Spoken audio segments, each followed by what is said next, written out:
السلام کی بارگاہ میں دعا ہے خالق و مالک آپ کا میرا ہم سب کا جمعہ المبارک کی حاضری کو مالک کی بارگاہ میں پیش کرنا اللہ قبول فرمائے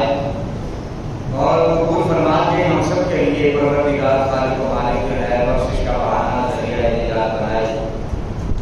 ہم شہدائے کربلا کا ذکر خیر کر رہے ہیں، دعا کرتے ہیں کہ ان کی قربانی کو بخیر اللہ تعالیٰ ہمیں بھی جرت والی بہادری والی خیرت والی زندگی عطا فرمائے، اسلام کے لیے دین کے لیے جو ہے اپنے آپ کو مالک کی بارگاہ میں پیش کرنے کی اللہ توفیق عطا فرمائے۔ ویسے بھی جب ہمارے بزرگ کہا کرتے ہیں کہ جرت مندوں کی غیرت مندوں کی زندگیوں کو بڑھا کرو، اس سے تمہاری زندگیوں میں برکت آئے گی، تمہارے اندر بھی جرت اور غیرت اور اسلام اور دین کا جذبہ پیدا ہوگا۔ بہت سارے بیان کرتے ہیں لیکن بابا عالم سے دیکھیے اس انداز میں بیان کیا کرتا تھا، اس سے جرت پیدا ہوگی، اسلام کا نام لیتا تھا، عام لوگ اسلام کا نام لیتے ہیں لیکن ان کو اللہ تعالیٰ نے ایک خاص انداز بخشا کہ انہوں نے انہیں کلام میں سے انہیں حدیث میں سے چن کر ایسا تذکرہ سامنے لاتے تھے کہ بندے کے اندر جرت پیدا ہو جاتی، غیرت پیدا ہو جاتی، اللہ یہ زندگی ہمیں عطا فرما۔ آج حضرت امام حسین رضی اللہ تعالیٰ کے ہماری باتیں جہاں تک پہنچی تھی کہ کربلا کا میدان جا چکا تھا اور شہادتوں کا آغاز ہو چکا تھا، حضرت امام حسین رضی اللہ تعالیٰ نے اپنے خیموں کو اس ترتیب کے ساتھ لگا کر باندھا، کوئی ایک رخ کے سوا کسی دوسری طرف سے کوئی حملہ نہ کر سکے۔ ابن سعد نے اس خیال کے ساتھ ہر طرف سے حملہ کیا جا سکے حکم دے دیا کہ خیمے اٹھا دیے جائیں۔ کوفی جب خیمے اٹھانے کے لیے آگے بڑھے تو امام علی مقام کے چند جانثار خیموں کے اندر آ گئے اور خیموں کی طرف آنے والوں کو، اکھاڑنے والوں کو اور لوٹ مار کرنے والوں کو تلواروں اور تیروں سے ہلاک کرنا شروع کر دیا۔ ابن سعد نے جب اپنے سپاہیوں کو ہلاکت اور ناکامی دیکھی تو حکم دیا کہ خیموں کو جلا دیا جائے، چنانچہ خیموں کو آگ لگا دی جائے اور وہ جلنے لگے۔ حضرت امام حسین رضی اللہ تعالیٰ نے دیکھا تو فرمایا کہ ان کے خیمے بھی جلا دو، تب بھی وہ چاروں طرف سے جیسے مرضی تم کر دو، جتنے کا ہم ہیں طاقت میں جرت میں تم ہم پر حملہ نہیں کر سکتے۔ چنانچہ ایسا ہی ہوا، یزیدی لشکر کے آگ کے حائل ہونے کی وجہ سے پشت کی طرف حملہ نہ کر سکے وہ شمر لئی نے حضرت امام حسین رضی اللہ تعالیٰ کو خیمے میں جو کہ دوسرے خیموں سے ذرا الگ خیمہ لگا ہوا تھا، جدا لگا ہوا تھا، جس میں خواتین اور زیادہ تر بچے تھے، وہاں انہوں نے شروع کیا کر دیا، نیزے مارنے شروع کر دیے اور اپنے ساتھیوں سے کہا کہ اس کو آگ لگا دی جائے۔ تو حضرت امام علی مقام حضرت امام حسین رضی اللہ تعالیٰ نے جب یہ منظر دیکھا تو کہا کہ ذل جوش کے بیٹے تو نے میرے اہل بیت کو آگ میں جلانا چاہتا ہے، میرے اہل بیت کی طرف تو آگ لانا چاہتا ہے، جلانا چاہتا ہے آگ میں، خدا تجھے جہنم کی آگ میں جلائے۔ شمر کے ساتھیوں میں سے حمید بن مسلم نے شمر کو روکا اور غیرت دلائی کہ تیرے جیسے بہادروں کا عورتوں کے ساتھ ایسا شروع کرنا نہایت شرمناک ہے، اور خدا کی قسم تمہارا مردوں کو قتل کر دینا بھی تمہارے لیے امیر کو خوش کر دینے کے لیے یہ کافی ہے، مگر شمر نہ مانا اور پھر روکا بھی کیا نہیں، اس کے بعد وہ نہ رکے اور انہوں نے اپنے کام کو جاری رکھا اور وہ اپنے ارادے سے باز نہ آئے۔ لیکن پھر حضرت علی اکبر جیسے نوجوان، حضرت عباس سمردار جیسے کڑیت جوان اور بہادر جب سامنے آئے تو پھر انہیں بھاگنا پڑ گیا۔ جب اہل بیت نبوت کے افراد کے علاوہ باقی تمام افراد جس میں وہاں کی تقدیر رضی اللہ تعالیٰ ہو، جن کا میں نے پہلے جمعے میں ذکر کیا تھا کہ جو ابھی صرف 17 کے ہوئے تھے، جوان تھا جو اپنی بیوی کو ماں کو چھوڑ کر آ کر جہاد میں شامل ہوا تھا اور درجہ شہادت کو پایا تھا، ان سب کی شہادتیں ہو گئی۔ جب محبت والوں کی، محبت کی، پیار والوں کی جب شہادتیں ہو گئی تو اس کے بعد اب باقی جو ہے اہل بیت کے افراد کے علاوہ باقی افراد ایک ایک کر کے شہادت کا جام پی چکے ہیں، تو باقی ہاشم اور خاندان نبوت میں سب سے پہلے حضرت امام حسین رضی اللہ تعالیٰ عنہ کے بڑے بیٹے صاحبزادے حضرت علی الاکبر رضی اللہ تعالیٰ عنہ جو کہ 18 سال کے نوجوان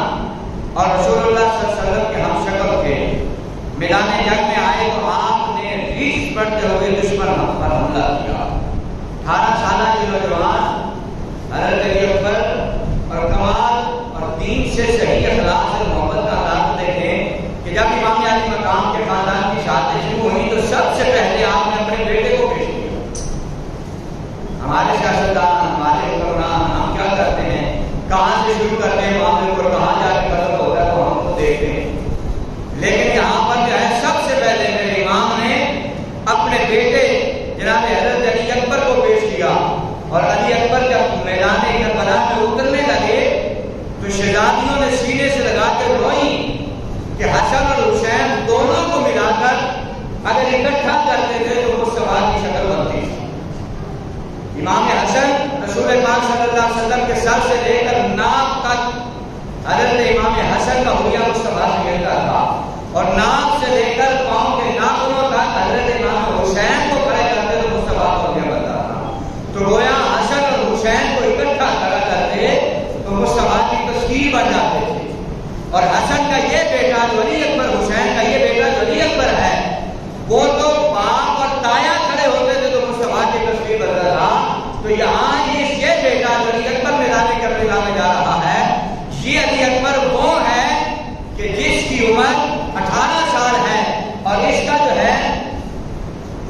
چہرہ، اس کا حسن و جمال جو ہے، آپ توجہ کریں، حسن و حسین کو بنائیں تو مصطفیٰ بنتے ہیں۔ علی اکبر تنہا وہ ہستی ہیں کہ جنہیں تنہا کھڑا کرتے ہیں تو مصطفیٰ کی صورت بن جاتا ہے۔ مصطفیٰ کے لوگوں نے جن کے دل میں تمنا پیدا ہوتی تھی، خواہش ہوتی تھی کہ حضور کا دیدار کر لیں، نبی پاک صلی اللہ علیہ وسلم کی زیارت کر لیں، تو وہ جا کر حضرت امام حسین کا دروازہ کھٹکھٹا کے علی اکبر کو لایا کرتے تھے، اور علی اکبر کو سامنے بٹھا دینا اور سامنے سارے ان کے بیٹھ جاتے اور بیٹھ کر ٹکٹکی لگا کر علی اکبر کا دیدار کرتے، گویا جیسے مصطفیٰ کا دیدار ہو رہا، ایسے حضرت علی اکبر کا دیدار کرتے تھے۔ اتنے حضور صلی اللہ علیہ وسلم سے ان کا چہرہ ملتا تھا۔ شاید نے کسی نے کہا کہ تیری صورت تیری سیرت زمانے سے نرالی ہے، تیری صورت تیری سیرت زمانے سے نرالی ہے، تیری صورت تیری سیرت زمانے سے نرالی ہے، تیری ہر ہر ادا پیارے ادائے بے مثالی ہے، تیری ہر ہر ادا پیارے ادائے بے مثالی ہے۔ حضرت علی بن حسین بن علی رضی اللہ تعالیٰ عنہ، اللہ کی قسم، آپ نے بیت اللہ کی قسم دی اور کہا ہم نبی پاک صلی اللہ علیہ وسلم سے، ہم سے بڑھ کر کوئی زیادہ قرابت والا نہیں ہے، خدا کی قسم حرام زادے کا بیٹا ابن زیاد ہم پر حکومت نہ کر پائے گا۔ اور حضرت امام علی اکبر نے ان الفاظ کے ساتھ جو ہے آپ جہاد کے لیے اترے، آپ نے علی اکبر نے اپنی تلوار سے یزیدی سپاہیوں کو گاجر مولی کی طرح کاٹنا شروع کیا۔ اور امام البدایہ و نہایہ کے اندر امام ابن کثیر نے لکھا کہ جب حضرت امام حسین چاہتے کہ اپنے جوان بیٹے کے شباب پیکر کو کامل اور حسن کے ماہر تمام کو اپنی آنکھوں کے سامنے دیکھے، اور وہ داد شجاعت دے رہا تھا، لیکن میدان کربلا نے اور کربلا کی گرد نے، اس کی دھوڑ نے اس بیٹے کو ایسا چھپا دیا کہ ہم خیموں میں، وہ کہتے ہیں ہم بیٹھے دیکھ رہے تھے، اب جو ہے علی اکبر نظر نہیں آتا تھا، ہمیں کیسے پتا چلتا؟ جو امام ابن کثیر نے لکھا کہ وہ بس ایسے ہمیں اندازہ ہوتا تھا کہ جس طرح دھوڑ اڑتی نظر آتی تھی نا، ہمیں پتا چلتا تھا کہ جو ہے حسین کا لاکھ اسی طرف دشمنوں کو لے کے جا رہا۔ اگر دائیں طرف نظر آتی تو ہمیں پتا چل جاتا کہ حسین کا بیٹا علی اکبر جو ہے کوئی کو اس طرف کھینچ کے جا رہا ہے، جس طرف دھوڑ اڑتی نظر آتی فرماتے ہمیں پتا چل جاتا کہ علی کا لاکھ اسی طرف سے اسی طرف جا رہا ہے۔ اور شاید کہتا ہے تم علی سے لڑے یہ تیری عقل کا پھر ہے، امام کے بیٹے جناب علی اکبر آپ جو دشمن کے نام لڑ لگے، چاروں پاس سے دشمنوں نے حملہ کیتا، ایک تو ایک اللہ علی دالا، چاروں پاس سے دشمن نے شان کیا تو علی سے لڑے، یہ تیری عقل کا پھر ہے، تو علی سے لڑے، یہ تیری عقل کا پھر ہے، اور تو شیطان کی لو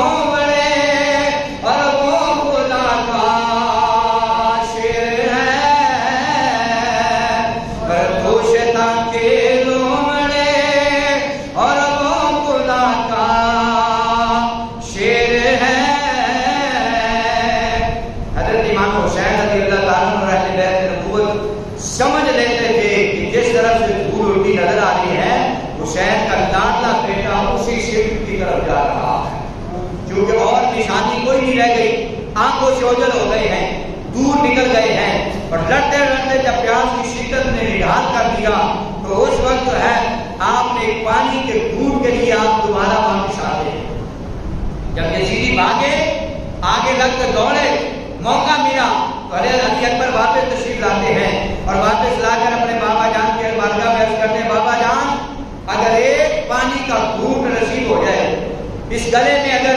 پانی کے چند قطرے نصیب ہو جائے تو یہ 22,000 کا جو لشکر ہے ایک طرح علی اکبر جو ہے آپ کا بیٹا سب کو واسطے جہنم کر دے، کئیوں کو واسطے جہنم کر کے واپس لوٹا ہے۔ اور آج جب کہتا ہے بابا بیٹا، جب باپ سے کہتا ہے امام علی مقام کی بارگاہ میں بابا جان تو پانی نصیب ہو سکتا ہے، تو آپ نے فرمایا بیٹا علی پانی تو میسر نہیں ہے، لیکن میں اپنی سوکھی زبان، اپنا خشک گلا جو ہے سوکھی زبان قریب آؤ اور آگے جو ہے فرمایا تیرے منہ میں ڈال دیتا ہوں۔ اور حضرت علی اکبر نے حضرت امام حسین کی سوکھی زبان کو چوسا اور پھر میدان میں جا پہنچے اور دیر تک لڑتے رہے اور بے شمار زخم کھا کر ایک بدبخت اور بے ایمان نے جو ہے آپ کی گردن پہ وار کیا اور آپ کی گردن تن سے جدا ہوگی اور جو ہے علی اکبر جو ہے سواری سے نیچے اور سواری سے نیچے آ کر گرے اور ایک نیزہ جو ہے آپ کے سینہ اقدس میں پیوست ہو گیا۔ حضرت علی اکبر نے گھوڑے کی زین سے گرتے ہوئے آواز دی، یا ابتا ہو ادرکنی، آپ نے کہا ابا جان میری مدد کے لیے آئیے اور مجھے تھام لیجیے، آئیے اور مجھے پکڑ لیجیے، آئیے بابا جان مجھے سنبھالیے۔ حضرت امام حسین نے بے ساختہ دوڑ پڑے اور اپنے بیٹے کے پاس پہنچے، عجیب انداز سے باپ کو تکتے رہے اور عرض کرتے ہیں ابا جان اگر آپ نیزے کا یہ پھل میرے جسم سے نکال دیں تو میں ایک بار پھر بھی ہاتھ نہیں مارنے والا۔ اور حضرت امام حسین سے کہتے ہیں بابا میں پھر جنگ کے لیے لڑنے کے لیے تیار، گردن لٹک رہی ہے، سینے پہ بال کھائے ہوئے ہیں اور کہتے ہیں میرے جسم سے نیزہ نکالنے میں پھر بھی جانے کے لیے تیار، ایک بار پھر میدان میں جانے کے لیے تیار ہوں۔ آپ کا بیٹا کثرت سے زخموں سے جو ہے چور چور ہو چکا تھا اور اس ظلم و ستم کے باوجود آپ نے ہمت نہ ہاری اور حضرت امام حسین نے اپنے بیٹے کے حسن و جمال کے ماہے تمام اور پیکرے رعنائیاں اور زیبائی کو اپنی گود میں لیا اور دیکھا تو وہ ناموں سے پلا بیٹا جو سر سے لے کر پاؤں تک مصطفیٰ کی تصویر تھا، جو سر سے لے کر پاؤں تک مصطفیٰ کے حسن و جمال کا پیکر تھا۔ حضرت امام حسین نے ہمت کر کے نیزے کو جو ہے جسم سے نکالا، علی اکبر کے جسم سے نکالا تو خون کا فوارہ ابلا ایسے جیسے پانی ابلتا ہے اور خون نکلا اور لاڈلے بیٹے کی روح جو ہے وہ کب سے مستری سے پرواز کر گئی۔ انا للہ و انا الیہ راجعون۔ اس واقعہ کے بعد حضرت امام حسین رضی اللہ تعالیٰ عنہ آپ کی عمر مبارک 56 برس 5 ماہ اور 5 دن ہے۔ قابل توجہ یہ بات ہے کہ جب ہم آ کر الٹے ہیں تو بندے کا حال کیا ہوتا ہے۔ اس وقت جب آپ اپنے بیٹے علی اکبر کی لاش کو خیمے میں لے کر آئے اس وقت آپ کی عمر مبارک 56 برس 5 ماہ اور 5 دن تھی اور اس وقت تک آپ کے سر کے بال اور داڑھی کے بال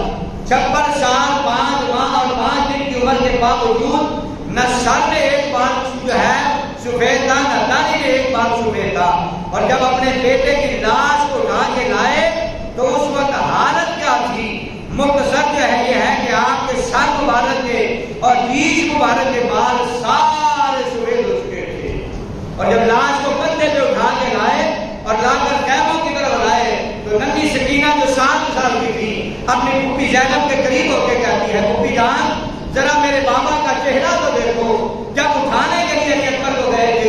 تو داڑھی بھی سیاہ تھی، بال جو ہے سر کے بھی سیاہ تھے، داڑھی کے بال بھی سیاہ تھے، لیکن ایک لمحے میں جب جو ہے علی اکبر کو اٹھا کر لائے ہیں میرا بابا سارے بوڑھے ہو گئے۔ جب غم آپ پر رام پڑتے ہیں، وہ دکھ آ کر پڑتے ہیں، اور یہ دکھ اور وہ تکلیفیں اگر پہاڑوں پر آپ پر بڑھتی تو وہ پہاڑ بھی ریزہ سودا ہو جاتے ہیں، لیکن وہ حسین نے وہ سارے لوگ وہ سارے غم جو ہے وہ آپ نے خود کیے۔ حضور کے دیوانوں کو جو طلبات ہے، آپ کا لاشا مبارک لا کر خیموں میں رکھا گیا۔ اس کے بعد حضرت قاسم بن حسن کی شہادت کا وقت ہوتا ہے۔ حضرت قاسم رضی اللہ تعالیٰ عنہ دیکھتے ہیں کہ جب میرا بھائی علی اکبر جامع شہادت نوش کر گیا ہے، اب حضرت امام حسین کے بڑے بھائی حضرت امام حسن کا بیٹا جناب حضرت قاسم آپ آتے ہیں، اور آپ نے آ کر جو ہے اپنے چچا سے اجازت مانگی، حضور مجھے اجازت دیں، میرا بھائی تو قربان ہو چکا ہے، میں بھی جان کی قربانی دینا چاہتا ہوں، میں بھی آپ پر قربان ہونا چاہتا ہوں۔ تو اس وقت ہے حضرت امام علی مقام نے فرمایا کہ بیٹا قاسم تمہیں جنگ میں جانے کی ضرورت نہیں ہے، اور تمہیں جنگ میں نہیں جانے دوں گا۔ بہت اصرار کیا، آپ روتے روتے واپس آ گئے، اور آ کر جو ہے اپنی پھوپھی زینب سے کہا کہ مجھے میرا چچو اجازت نہیں دیتا، امام علی مقام اجازت نہیں دے رہے، اور میں پریشان ہوں، میں جانا چاہتا ہوں، میں اپنے چچا پر قربانی دینا چاہتا ہوں۔ حضرت قاسم فرماتے میں خیر کی دور میں جا کے غمزدہ ہو کے بیٹھ گیا کہ مجھے اجازت نہیں مل رہی۔ حضرت قاسم فرماتے بیٹھے بیٹھے میرے دل میں خیال آیا کہ ایک دن میرے بابا نے، میرے والد محترم امام حسن نے میرے بازو کے ساتھ ایک تعویذ باندھا تھا، میرے بازو کے ساتھ تعویذ باندھا تھا، میں کیوں، اور مجھے انہوں نے فرمایا تھا بیٹا اس زمانے میں جب سب سے زیادہ مشکل وقت تجھ پر آئے، جب تو سمجھے کہ آج واقعتاً اور حقیقتاً بڑا مشکل وقت ہے، تو فرمایا اس وقت اس تعویذ کو کھول لینا، اللہ تمہارے لیے آسانی پیدا کرنا۔ حضرت قاسم نے اس وقت پھر اپنے بازو سے وہ تعویذ اتارا، تعویذ اتار کر کھولا، کھول کے جب اس کو پڑھا تو اس تعویذ میں اس پرچی تھی ایک، اس میں لکھا ہوا تھا بیٹا قاسم میرے چھوٹے بھائی امام حسین پر ایک مشکل وقت آئے گا، وہ میدان کربلا میں ہوگا، اور فرمایا چاروں طرف سے ظالموں نے گھیر رکھا ہوگا، اور فرمایا بیٹا اس وقت ہے آج تمہیں نصیحت کر کے جا رہا ہوں، جب وہ وقت اور ویلا وہ گھڑیاں آئے اس وقت پھر خیمے میں نہ بیٹھے رہنا، جو ہے اگر دشمن جو ہے میرے حسین تک پہنچے تو تیری لاش کے اوپر سے پہنچے تو اس کو زندہ نہ ہو۔ اللہ اکبر۔ آپ نے وہی خط کھولا، اور کھول کر جا کر جو ہے حضرت امام حسین رضی اللہ تعالیٰ عنہ آپ کی بارگاہ میں رکھا۔ جب حضرت امام حسین نے وہ خط پڑھا اور خط پڑھ کر آپ ساروں قرآن ہوئے، اور حضرت امام حسین رضی اللہ تعالیٰ عنہ اس وقت ہے اپنے اس بھتیجے کو بھی جانے کی اجازت عطا فرمائی، اور جو ہے آپ بھی میدان کربلا کی طرف جاتے ہیں، اور جا کر اپنے مالک کی بارگاہ میں اپنا نذرانہ بھی پیش کرتے ہیں، اور آپ بھی اللہ کی بارگاہ میں شہید ہو جاتے ہیں۔ اور آپ نے کئی وقتوں کو، کئی لہنوں کو آپ نے واسطے جہنم کیا، اور اس کے بعد جو ہے ایک بدبخت کا تیر آیا اور اس نے جو ہے وہ آپ کے سینے پر جو ہے وار کیا، اور حضرت علی اکبر اور دوسرے شہداء کے پاس سے جا کر حضرت قاسم کو بھی نکال دیا گیا، وہ بھی اپنے خالق و مالک کی بارگاہ میں پیش ہو جاتے ہیں۔ اور اسی طرح سے حضرت انتہا ایک عام نکتہ عرض کرتا چلوں، حضرت حاجی عباس رضی اللہ تعالیٰ کی شہادت کا میں نے تفصیل کے ساتھ پیچھے جو ہماری محفل تھی اس محفل پہ میں نے حاجی عباس کی شہادت کا تفصیل کے ساتھ ذکر کیا، تو مجھے محفل میں ایک بھی شہادت میں عرض کر سکا تھا۔ تو حضرت عباس رضی اللہ تعالیٰ عنہ صرف حضرت امام حسین رضی اللہ تعالیٰ عنہ کے بھائی یہی صرف میدان کربلا میں شہید نہیں ہوئے۔ ہم اہل سنت ہیں، ہمارا عقیدہ، ہمارا مسلک، اور جو شہادتیں ہوئی ہیں ہمیں پتہ ہونا چاہیے کہ کیا کون کون لوگ حضرت مولانا شیر خدا کے بچوں میں سے کون کون اس وقت تھے، اور کن کن کی شہادتیں ہوئی۔ ہمارے ہاں بس مشہور یہ ہے، اس میں میں بھی شامل ہوں، ہم مشہور جو ذکر سنتے آئے ہیں، جن کی شہادتیں لوگ شوق سے سنتے ہیں، بس ہم انہیں کی شہادتوں کا ذکر کرتے ہیں، تو باقی شہادتوں کو چھوڑ دیتے ہیں۔ اب میں آپ کو یہاں دو تین نام عرض کرتا ہوں تاکہ آپ کے ذہنوں میں بیٹھ جائے۔ حضرت امام حسین رضی اللہ تعالیٰ عنہ، آپ کے بھائی حضرت عباس کی شہادت یہاں پر ہوئی ہے، لیکن حضرت عباس رضی اللہ تعالیٰ عنہ حضرت فاطمہ میں سے نہیں ہے، حضرت فاطمہ میں سے نہیں ہے۔ اس کے بعد نبی پاک صلی اللہ علیہ وسلم کی بیٹی کے وصال کے بعد اب اہل بیت کے ساتھ حضور کی محبت کا ایک انداز بھی دیکھیں. سب نے, آپ کو پتا ہے اسلام 4 شادیوں کی اجازت دیتا ہے. میرے طرف توجہ رکھیے, موقع چل جائے گا, توجہ کرے گا. 4 شادیوں کی اسلام والی اجازت دیتا ہے. ہر مسلمان کو جو صاحب حیثیت ہے 4 شادیوں کی اسلام میں سے اجازت دی ہے. لیکن نبی پاک صلی اللہ علیہ وسلم نے حضرت علی کو اجازت نہیں دی. حضرت علی کو انہوں نے فرمایا تھا, علی جب تک میری بیٹی فاطمہ تمہارے نکاح میں ہے اس پر تمہیں دوسری شادی کی اجازت نہیں. اگر میری بیٹی دنیا سے چلی جائے تو پھر اس کے بعد تمہیں اجازت ہے تم جتنے مرضی نکاح کرتے ہیں. تو نبی پاک صلی اللہ علیہ وسلم کے وصال کے 6 مہینے کے بعد حضرت سیدہ فاطمہ الزہرا رضی اللہ تعالیٰ عنہا آپ کا جب وصال ہو گیا تو بعد میں حضرت مولا علی نے شادیاں فرمائی. ان میں سے آپ کے ایک بیٹے حضرت آپ کے جو ہے علی کے بیٹے اور حضرت امام حسین کے سوتیلے جو بھائی تھے وہ حضرت عباس رضی اللہ تعالیٰ عنہ ہے, جن کے پاس کربلا کے میدان میں جھنڈا تھا, جنہیں علمدان کہتے ہیں, وہ حضرت عباس تھے. لیکن حضرت عباس کی شہادت کے بعد حضرت امام حسین کے بھائیوں پر پھر خاموشی چھا جاتی ہے کہ شاید ایسے اور کوئی نہیں تھا. لہٰذا یاد رکھیں, ایسا نہیں ہے کہ اگر کوئی بیگانوں نے چند ذکر شروع کر دی تو ہم بھی ان کے پیچھے چل پڑے. نہیں, ہمیں ساروں کو سمجھنا ہے وہ بھی علی کی اولاد ہے, یہ بھی علی کی اولاد ہے. حضرت عباس بھی مولا علی کے بیٹے ہیں اور حضرت امام حسین کے بھائی ہیں. اور پھر اس لیے بھی ان کا ذکر نہیں کیا جاتا کہ علی کی خلفائے راشدین کے ساتھ محبت تھی. آپ کو پتا ہے کچھ کلمہ پڑھنے والے وہ خلافت ابو بکر کو نہیں مانتے ہیں. ہم کسی کا ذکر نہیں کرتے, لیکن آپ کو بتانا ہے کسی کو بھی تانا اور کی عادت نہیں ہے میری. حضرت ابو بکر صدیق کی خلافت کو نہیں مانتے, عمر کی خلافت کو نہیں مانتے, عثمان کی خلافت کو نہیں مانتے. اگر یہ غلط ہوتا, رسول اللہ کے قرآن نے بتایا محمد رسول اللہ والذین آمنوا اشداء علی الکفار رحماء بینہم تراہم رکعا سجدا یبتغون فضلا من اللہ ورضوانا. یہ ساری قرآن نے ان کی خلافت کی ترتیب بیان کی ہے کہ محمد رسول اللہ سے مراد مصطفیٰ کریم صلی اللہ علیہ وسلم, والذین معہ سے مراد ابو بکر صدیق, اشداء علی الکفار سے مراد فاروق اعظم, رحماء بینہم سے مراد حضرت عثمان غنی, تراہم رکعا سجدا سے مراد حضرت مولا علی شیر خدا رضی اللہ تعالیٰ عنہ. تو نبی پاک صلی اللہ اب علی کی ان سے محبت. اب جس نے کہا کہ بھئی خلافت مصطفیٰ کے بعد علی کی, آپ امام علی سے بتائیں اگر علی کی خلافت تھی اسے شیر خدا بھی کہتے ہو, مجھے شیر خدا بھی کہتے ہو, تو کیا شیر خدا ہو کر وہ لے نہیں سکتا تھا اسے؟ بولیے, کہتے نہیں ہو کہ شیر خدا ہے, اور اگر زبردستی ہو گئی تھی تو وہ شیر خدا ان کے پیچھے نمازی کو پڑھتا ہے. میری بات سمجھ آتی آپ بھائی, وہ نمازیں کیسے پڑھتا رہا؟ وہ علی ہو کے شیر خدا ہو کے پھر ابو بکر کے پیچھے نمازیں کیوں پڑھتا رہا, پھر وہ عمر کے پیچھے نمازیں کیوں پڑھتا رہا, پھر وہ عثمان کے پیچھے نمازیں کیوں پڑھتا رہا؟ اور پھر اگلی بات بتاؤ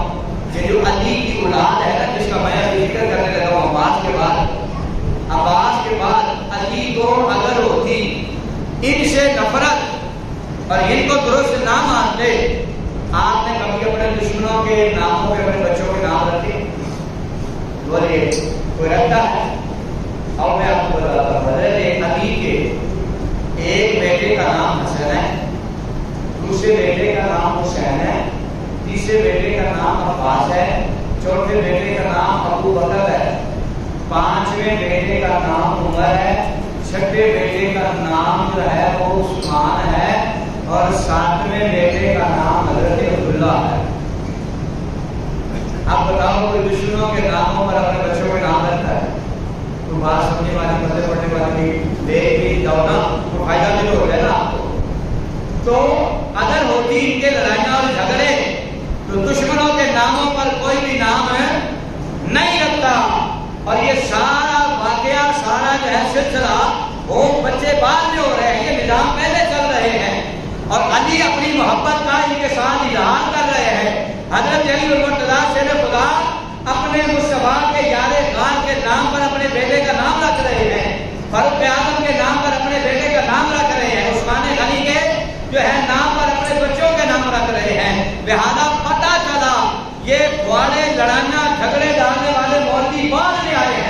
ان کا جو ہے کھاتا ان کے ساتھ حقیقی کوئی تعلق نہیں ہے، وہ تو حقیقت میں محبت اور پیار بانٹنے والے تھے۔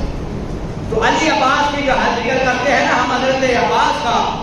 یہ اگر میدان کربلا میں شہید ہوا ہے تو حضرت علی کا بیٹا جو ہے اسی میدان کربلا میں ابو بکر بھی شہید ہوا ہے، اسی میدان کربلا میں عثمان بھی شہید ہوا ہے، عمر بھی شہید ہوا ہے، حضرت عبداللہ بھی یہاں پر شہید ہوئے ہیں۔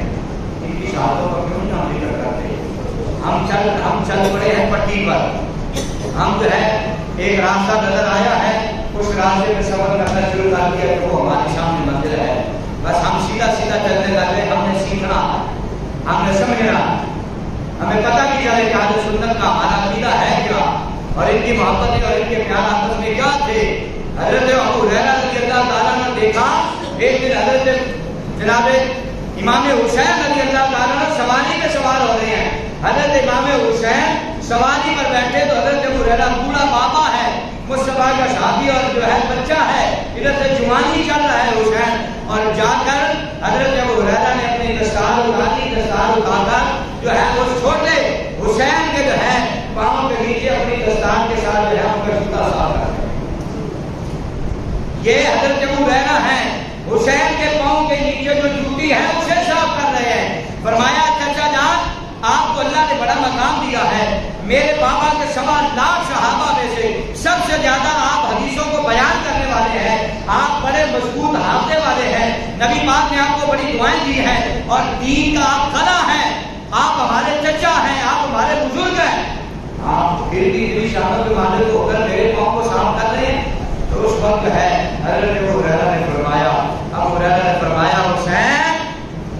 میں نے مصطفیٰ کی لوگوں سے سنا ہے کہ حسین سے میں محبت کرتا ہوں، اور جو حسین سے محبت کرتا ہے میں اس سے محبت کرتا ہوں، اور جو اس سے محبت کرتا ہے خدا اس سے محبت کرتا ہے۔ تو حسین کی محبت حقیقت میں مصطفیٰ کی محبت بن گئی ہے، اور مصطفیٰ کی محبت حقیقت میں خدا کی محبت بن گئی ہے۔ تو حضرت ابو ہریرہ جیسا بوڑھا صحابی کہتا ہے آپ سے محبت کر کے میں جو ہے خدا سے محبت کر کر آتا ہوں۔ ان کے ساتھ آپ کی وفائیں ہونی چاہیے، ان کے ساتھ آپ کی محبتیں ہونی چاہیے۔ اور بعض روایات میں البدایہ و نہایہ کی زیادہ تر میں روایات آپ کے سامنے رکھ رہا ہوں۔ بعض کتابوں نے لکھا کہ حضرت امام حسین کا علی اصغر جو میدان کربلا میں 6 ماہ کا تھا، اسے جب پیاس کی شدت محسوس ہوئی تو خیمے میں یہ مشورہ کیا گیا کہ ساروں کی دشمنی تو ہو سکتی ہے لیکن اس علی اصغر کے ساتھ تو کوئی دشمنی نہیں ہے، اس کے ساتھ ان کا کوئی یزیدیوں کا جھگڑا نہیں ہے۔ حضرت بی بی زینب نے فرمایا کہ اسے اٹھائیے اور ایک دفعہ یزیدیوں کے سامنے کریں اور انہیں بتائیں کہ چلو ہمارے ساتھ تو تمہارا جھگڑا ہے،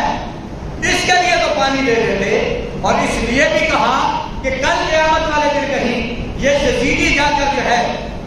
کل قیامت والے دن کہیں یہ یزیدی یہ نہ کہہ دیں کہ حسین ہم نے پانی تمہارے اوپر بند کیا تھا، اگر تم اس ننھی علی اصغر کے لیے یا ننھی سکینہ کے لیے پانی مانگتے تو ہم تمہیں دے دیتے۔ فرمایا میں اس لیے گیا تھا اور بیٹیوں نے بیویوں نے بھیجا بھی اس لیے تھا، اور فرمایا پانی تو میں مانگنے نہیں آیا تھا لیکن اتمام حجت کے لیے پھر بھی ان کے سامنے آیا ہوں کہیں قیامت والے دن یہ نہ کہیں کہ حسین ان کے لیے مانگا تو ہم دے دیتے۔ فرمایا میں نے اس بیٹے کو چھوٹے کو اٹھایا اور اٹھا کر جو ہے جب یزیدیوں کے سامنے کیا، ایک کپڑے میں لپیٹا ہوا ہے، حضرت علی اصغر کو 6 ماہ کا ہے، اور بعد میں کہا کہ علی اصغر کو پیدا ہی وہاں پر ہوا تھا، انہی خیموں میں پیدا ہوا تھا، اور جو ہے بیویوں نے حسین باہر یزیدیوں کے سامنے کھڑے تھے، بیویوں نے کپڑے میں لپیٹ کر جو ہے حسین کی طرف بھیجا کہ امام علی مقام اللہ تبارک و تعالیٰ نے آپ کو بیٹا عطا فرمایا ہے، اس کے کان میں اذان کہہ رہے ہیں کہ کچھ روایتوں نے بتایا پیدا ہی کربلا کے میدان میں ہوا ہے، اور اذان کے لیے خیمے سے باہر لایا گیا تھا تو کپڑے میں لپیٹا ہوا تھا۔ شمر بدبخت لئی نے کہا لگتا ہے حسین تھک گیا ہے اور اب جو ہے قرآن لے کر سامنے آ گیا ہے، چونکہ کپڑے میں لپیٹا ہوا تھا اب قرآن سامنے لے کر آ گیا ہے، قرآن کا واسطہ لے کر ہم سے جو ہے معافی مانگنے آیا ہے، قرآن کا وسیلہ لے کر آیا ہے۔ انہوں نے سوچا کہ شاید حسین جو ہے تھک گیا ہے، لیکن آپ نے جب آواز دی اور آپ نے اتمام حجت کے لیے چند الفاظ بولے، جب بولے تو اس وقت ہے انہوں نے کہا اچھا اس کا مطلب ہے اس کے اندر بیٹا ہے حسین کا،